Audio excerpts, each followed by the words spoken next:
தாய்மார்களே, வணக்கத்துக்குரிய பெருமதிப்புக்குரிய தமிழகத்தினும் வாக்காளர் பெருமக்களே, இது நாள் வரை நாம் பட்டது போதும் சுட்டது போதும், இனி பட வேணாம் சுட வேணாம்.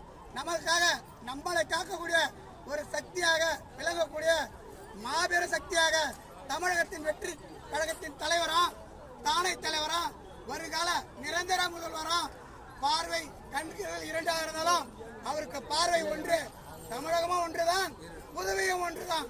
இந்த புதுவை மக்களை பார்க்கக்கூடிய சக்தி இதோ நம்ம இல்லங்களை தேடி நம்ம உள்ளங்களை நாடி வந்து கொண்டிருக்கிறார்.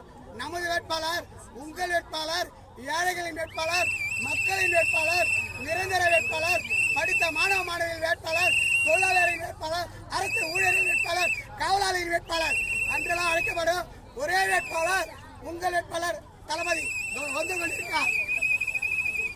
வருங்கால ஜனநாயகத்தை காக்கக்கூடிய ஜனநாயகன்.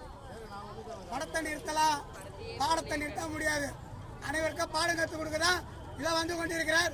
புரட்சி புயல், எழுச்சி புயல், நமது வீரர், நமது போர் தளபதி, மக்களின் ஒருவர், ஏழைகளின் ஒருவர், மக்களின் ஒருவர், ஏழைகளின் ஒருவர், குழந்தைகளின் மழை செல்வன் என்று அழைக்கப்படும் ஒரே தெய்வம், நிரந்தர தெய்வம், நம் காவல் தெய்வம் தளபதி.